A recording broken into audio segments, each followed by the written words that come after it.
In a small village, where dusty lanes wound through mud houses and fields stretched under the open sky, life seemed simple. Farmers plowed their land at dawn, women carried water from the well, and children played in the dust. But every home hid its struggles, and Rahul's family was no exception. At 19, Rahul was a lean young man with a face that held innocence but eyes heavy with responsibility. His father, Mohan, once a strong laborer, was now bedridden, weakened by a chronic illness. The doctor's words were clear. The treatment is long, and the medicines are expensive. Rahul's mother, Lakshmi, was a gentle homemaker with no income, her hands worn from years of managing a struggling household.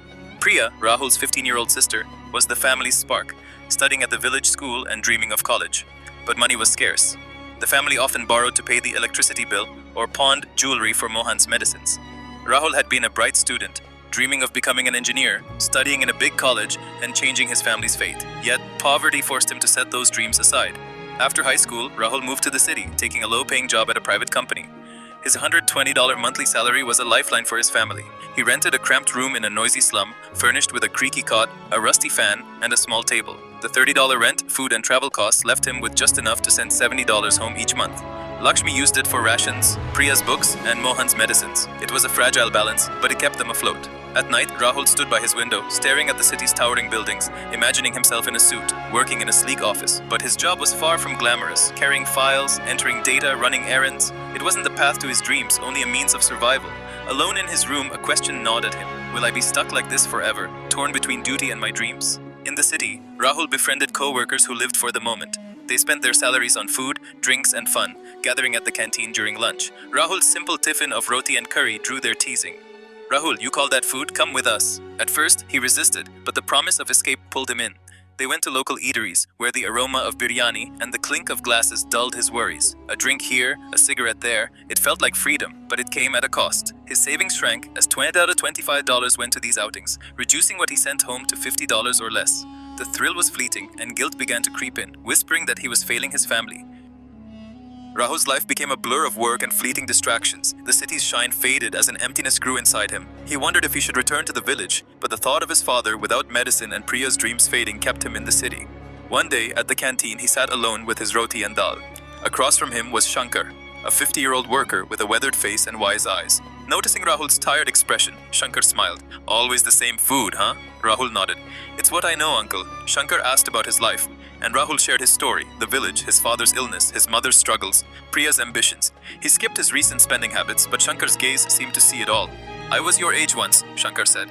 A young heart wants fun, but real friends push you up, not down. Money spent on drinks won't help when your family needs you. Your actions, not luck, shape your future. Save what you can. It'll carry you forward. Shankar's words struck deep. Rahul thought of his mother's weary voice on the phone, asking for money for bills and medicines. That night, staring at the city skyline, he decided to change. The next day, when his friends invited him out, he made an excuse. Doctor says alcohol's bad for me, he said, dodging their taunts.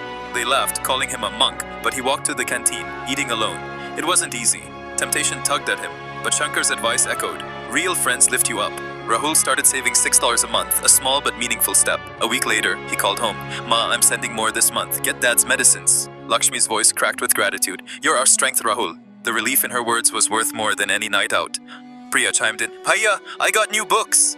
Her joy fueled his resolve. His friends mocked him, calling him a hermit or traitor. Their words hurt, but Rahul stayed firm, driven by his family's needs. He realized his job alone wouldn't break the cycle of struggle. One night, in his tiny room, his eyes fell on the stove. Memories of his mother's biryani flooded back.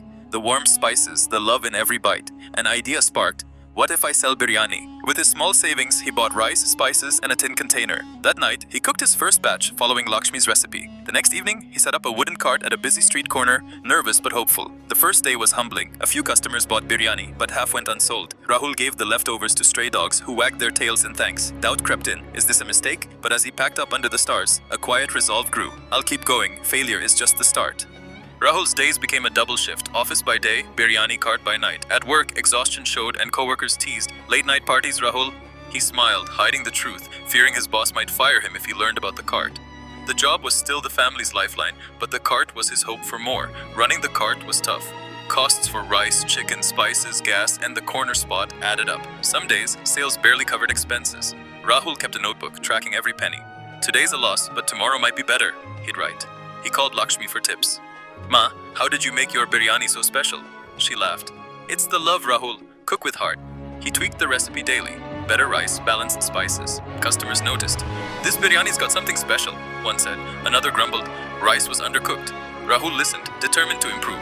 One evening, a laborer with only 0.25 approached. "It's all I have," he said, embarrassed. The biryani cost 0.35, but Rahul handed him a portion. "Eat, brother, no worries." The man's grateful smile stayed with Rahul. "This is why I do this." Word spread and regulars brought friends. A senior colleague from the office stopped by, stunned by the taste. "This is restaurant level, Rahul. Where'd you learn this?" Grinning, Rahul said, "My mother's kitchen." The colleague called his friends and soon a line formed. People whispered, "The kid at the corner makes amazing biryani." The cart began earning $10 or $15 a week. Rahul sent the extra home. Lakshmi called, relieved. "The medicines are covered, Rahul. You've eased our burden." Priya added, "Bhaiya, I joined an advanced course." Their happiness drove him harder. At work, his focus improved, earning praise from his boss.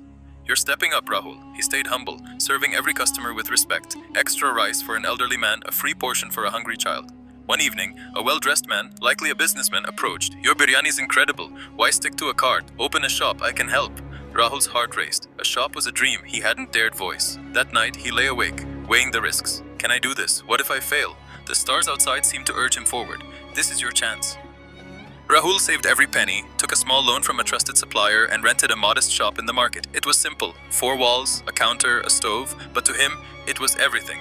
He painted it himself, hung a sign reading Rahul's Biryani House, and opened with shaking hands. Old cart customers came, joined by new faces. "The cart guy's got a shop," they said, amazed. He added rotis, curries, and chicken dishes, each made with care. Customers raved, "Your curry's as good as your biryani."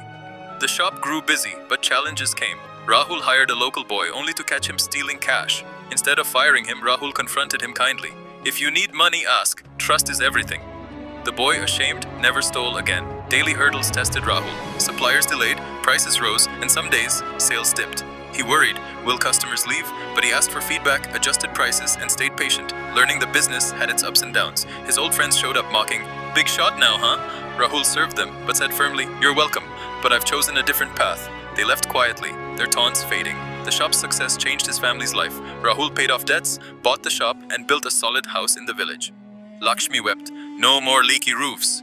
Priya graduated and married well, her dreams fulfilled. Mohan, though frail, glowed with pride. A wealthy restaurateur offered Rahul a deal, join his chain, cut quality for profit. Rahul remembered Lakshmi's words, "Never compromise honesty." He declined, choosing integrity. Years later, Rahul's Biryani House was a local legend. People came for the food and the story of a village boy's grit. One night, closing the shop, Rahul messaged Shankar, "Your words changed my life. Hard work never betrays. Thank you." Tears fell as he reflected. In the village, his family sat in their new home, faces lit with contentment. Rahul smiled, knowing this wasn't luck. It was his hard work, honesty, and persistence. "My choices shaped my fate." Closing message for the video. Rahul's journey shows that no matter how tough life gets, your strength lies in your effort, honesty, and choices. Shortcuts tempt, but it's the daily grind. Saving a little, saying no to distractions, believing in yourself, that builds a legacy. Like Rahul, you can rewrite your story. Share this with someone who needs inspiration. Comment below. What choice will you make to change your future? Subscribe for more stories of triumph, and let's create a world where hard work is our greatest power.